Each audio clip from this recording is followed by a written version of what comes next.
Hi folks, a lot of you know that I'm into board gaming. This is my latest game. What is it? Palm Island. Yeah, you can create wood in the palm of your hand. What's all this about?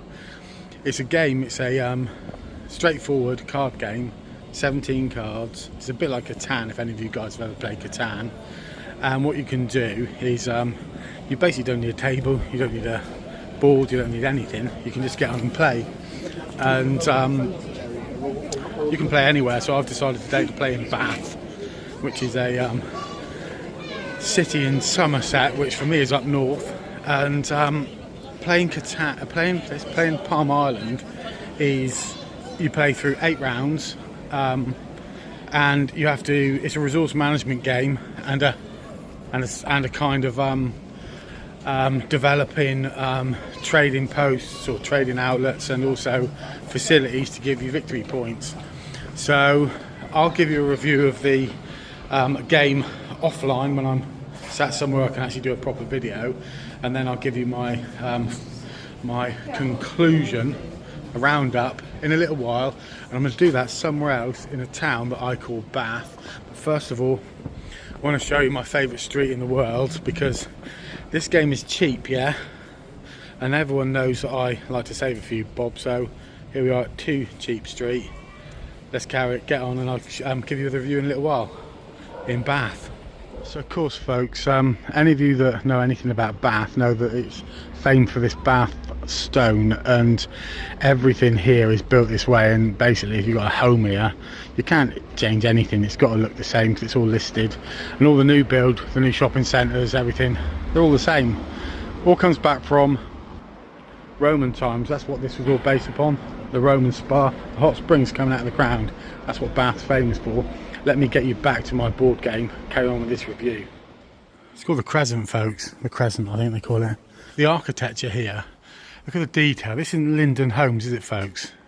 You know, this is top banana architecture.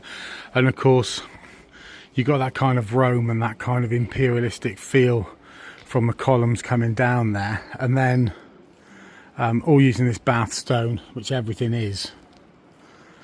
Absolutely perfect. You know, let's just hope that Toby Carvery don't move in here, because if they do, they chop those trees down. But this is a beautiful beautiful place. Anyway, back to my game for 2 minutes. So there's a game, folks. So you've got different cards there. So you've got the resource card in the front, you've got the victory point card at the back, you've got a little wallet. What's it all about? So to conclude, play this anywhere.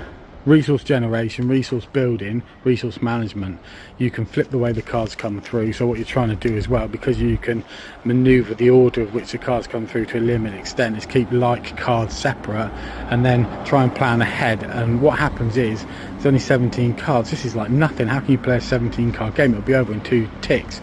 There's a counter card in there which allows you to play 8 rounds, and each time the game gets cycled, you can kind of set the next round up to maximise, ultimately to get more resources, fish, stone or logs, and that will allow you to develop more generation opportunities, like upgrade your quarries, upgrade your logging facilities, all that sort of stuff, and then ultimately start upgrading your buildings to improve the victory points that you get. So that's how it plays out on the street, in the real world, luxury edition, plastic with a case. I'll tell you my conclusion shortly. Just saying, folks, you might even have to apply for planning permission if you want to change the paint of your door or adjust your knocker. Everything has to be uniform in Bath, and that's what creates this kind of sense of heritage and tradition. It's what makes it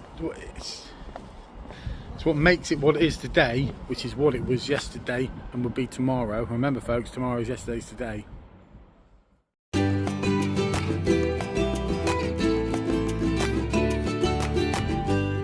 So folks, to conclude, it's a game about planning and being prepared, like I wasn't, and it's raining, but I managed to pick up a cheap polka dot brolly, which I think looks the part. So every cloud in this instance has a polka dot lining, but no, seriously, Palm Island, it's a great game. Get the upgraded version. So just one other thing, you can play it in single player, Within the pack you get 2 sets of identical cards, so you can have 2 players playing simultaneously, and then you can compare scores.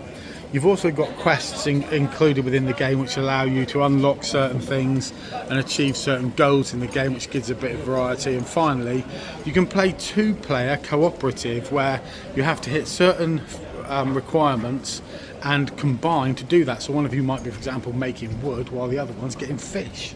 Oh, and finally, on top of that, you've got helpers and stuff. So many different things you can add to the game to give it that longevity and that variety. And the game will cost you about 12 quid to 15 quid off Amazon. You can get the luxury version if you search the internet for about 22 quid delivered to your door. Catch you guys on the Palm Schmalm flip side.